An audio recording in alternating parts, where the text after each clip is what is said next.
Which one of all the products and services that you're building has got you most excited today? Well, I think that there's increasingly a convergence actually between SpaceX and Tesla and XAI. In that if the future is solar-powered AI satellites, which it pretty much needs to be in order to harness a non-trivial amount of the energy of the sun, you have to move to solar-powered AI satellites in deep space, which somewhat is a confluence of Tesla expertise and SpaceX expertise, and XAI on the AI front. So it does feel like over time there's somewhat of a convergence there. But all the companies are doing great things. Very proud of the teams. They do great work. So we're making great progress with Tesla on the autonomous driving. I don't know if you've tried the self-driving. Mm-hmm. Have you tried it? I've tried it in the Waymo, not in the Tesla. Yeah, it's worth trying. We actually have it here in Austin, so you can. I'd love to try it. You can literally just download the Tesla app. Yeah. And I think it's open to anyone. Yeah. Definitely try it out. I mean, let me know how it goes. But we've made a lot of progress with electric vehicles, with battery packs and solar, and very much so with self-driving. So basically, real-world AI.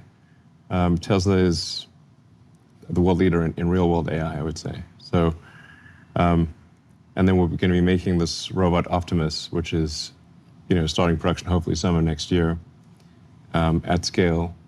And I think that's going to be pretty cool. That'll be like, I think everyone's going to want their own personal C-3PO, R2-D2, helper robot. Like, it would be pretty cool.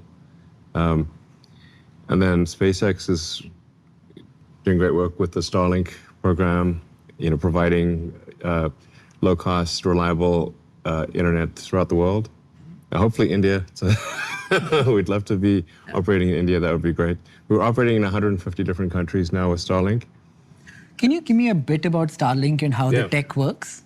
Because somebody I was speaking to, I don't know if you know this company called Meter out of San Francisco. They're trying to replace network engineers. But don't know it now. So he was telling me about how in densely populated areas, Starlink works differently than it might be in a place with not as many people. Can you explain how it works? Yeah, so Starlink, there's several thousand satellites in low Earth orbit, and they're moving around 25 times the speed of sound in these, they're zipping around the Earth, basically. And they're at an altitude of about 550 kilometers, which is called generally low Earth orbit.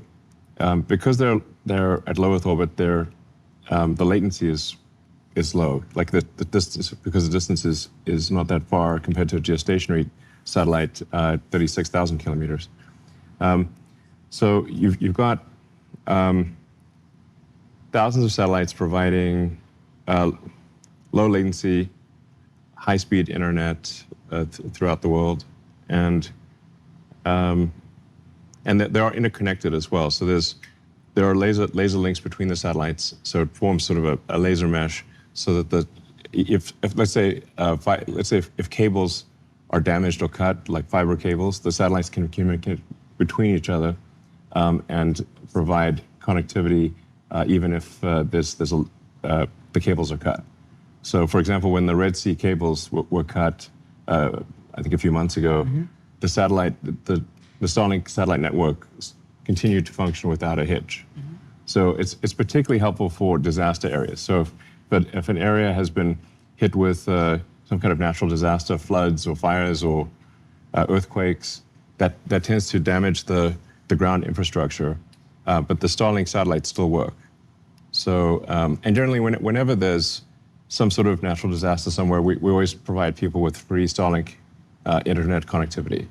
We don't want to charge, we don't take advantage of a tragic situation. So, if there's natural disasters, we're like, okay, it's free during the natural disaster. We don't want to say like, put a paywall up while somebody's trying to get help. That would be wrong. So it's a very robust system.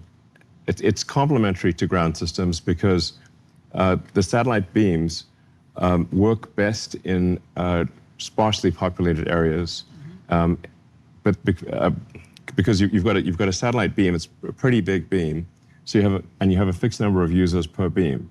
So it tends to be very complementary to the ground-based cellular systems because those are very good in cities because you've got these cell towers that are only a kilometer apart type of thing, but cell towers tend to be inefficient in the countryside. So in rural areas is where you tend to have the worst internet because it's very expensive, difficult to do all the fiber optic cables, or to have high bandwidth cellular towers. So Starlink is very complementary to the existing telecom companies.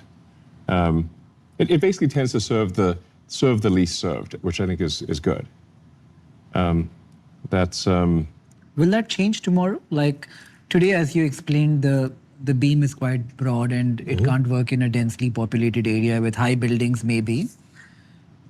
But can that change and tomorrow it becomes really efficient in a densely populated city where it is competitive with the local network providers? It's unfortunately, the physics don't allow for that. So we're too far away. So at 550 kilometers, and even if we try to reduce it, which about as low as we can go is about 350 kilometers, still very far away. You can think of like a flashlight, which is, that flashlight's got a cone, and that cone is coming at, today 550 kilometers. In the future, we'll try to get down to 350 kilometers, but we can't beat something that's 1 kilometer away, which the cell tower, physics is not on our side here. Right. So it's not physically possible for Starlink to serve densely populated cities. Like you can serve a little bit, maybe 1% of the population. And sometimes people get, even in crowded cities, there might be, no fiber link up their road. Like sometimes there's somebody's on a cul-de-sac or something, or in a place in cities, there's sometimes underserved areas for random reasons. And so Starlink can serve, like I said, maybe 1% or 2% of a densely populated city. But it can be much more effective in, like I said, in rural areas where the internet connection is much worse. And often people either have sometimes no access to internet, or it's extremely expensive, or the quality is not very good.